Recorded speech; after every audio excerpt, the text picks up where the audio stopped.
I'm sure we all have fond memories from our childhood. Mine was from Christmas Eve when I was 9 years old. You see, I wanted a wristwatch. Actually, I wanted two things. I wanted a pony and a wristwatch. But since I figured I wouldn't see a horse underneath the Christmas tree, I opted for a waterproof, luminescent wristwatch. And since I didn't want to put any limits on my parents' generosity, I also asked for Hot Wheels racing gear, monster models, a Jimmy Speed Racer with remote control, and various other junk that I could use to clutter up my room. But I really wanted that watch. Just think, I would no longer have to ask Mom and Dad how long it would be until Power Rangers came on TV. It would be right there on my little wrist. You know, I don't even think I knew how to tell time back then. But it didn't matter. It was a symbol of my independence. So, about a month before Christmas, I started dropping all the necessary hints. Every evening, I would show up late for supper. And when my parents asked, "Why are you late?" I'd say, "I didn't know what time it was." Never mind that. I've never missed a meal in my life. But I really wanted this wristwatch, and I fully expected to get it. You see, Christmas was the one time of year that my elder brother Roy, my younger sister Terry, and I always got exactly what we wanted. They always seemed to know. And I didn't expect this Christmas to be any different. Now, I believe in Christmas and all the traditions that go with it. For example, setting up the Christmas tree. My dad would be the one to go out and get the tree and put it up on the stand. Then my mom would take the wooden stick angel and put it way up on the top. But everything in the middle, well, that was us kids' responsibility to fill in. Once we finished with the tree, we'd all head over to the mantle, where we'd set up the nativity scene with the baby Jesus, Joseph, and Mary. Then we'd come over to the piano and sing some of our favorite Christmas carols like Away in the Manger and Hark the Herald. Then we'd all gather right in front of the fireplace, where my dad would sit and read us a Christmas story out of the Gospel of Luke. And I see in my family it was a tradition that we would always open our presents on Christmas Eve. You see, my parents were smart. They knew that if they waited and we opened our presents on Christmas morning, they would have 3 kids that didn't get a wink of sleep in anticipation of the presents that we might receive. And just before we'd open our presents, they'd always sit us down and say, "Now kids, remember, it is always better to give than to receive. And it doesn't matter if you don't get what you want.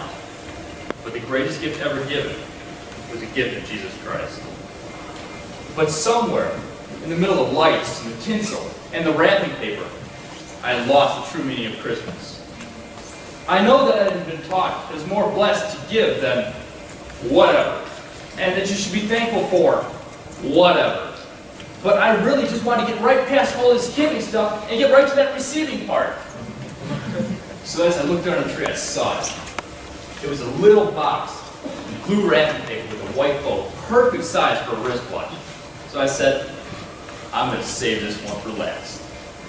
So at the appropriate time, I tore into my monster model, my Hot Wheels racing gear, and my Johnny Speed Racer.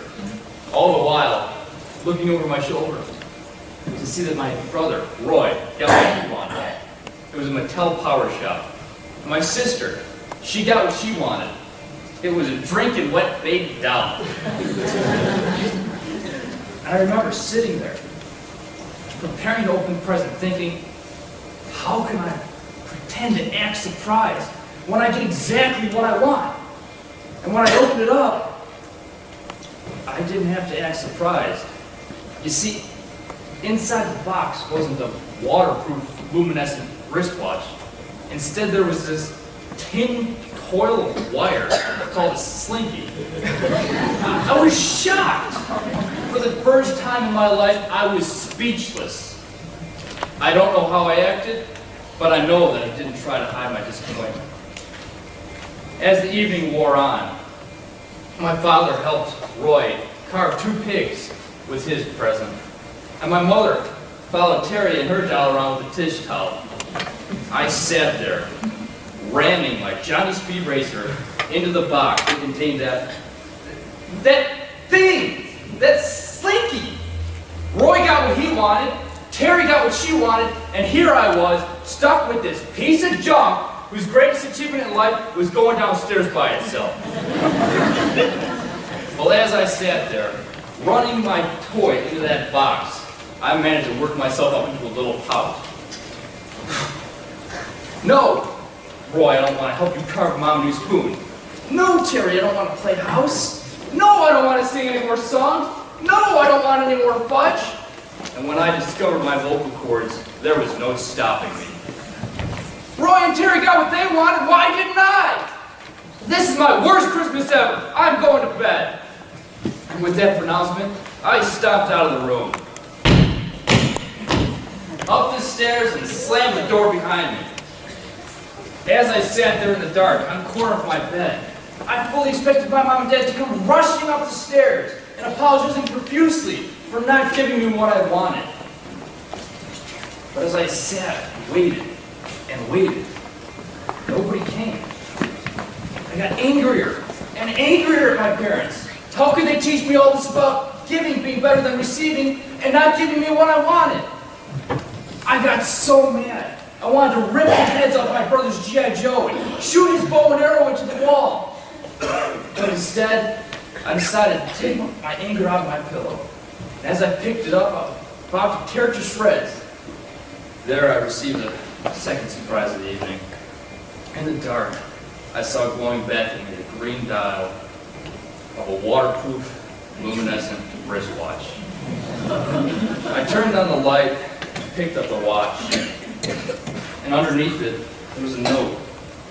And the note said, "Dear Nathan, we hope this watch always reminds you of the time when Jesus was born, and that you'll never forget that the greatest gift ever given was when Jesus died on the cross for our sins, and that you'll always remember that only when you give, you will truly receive.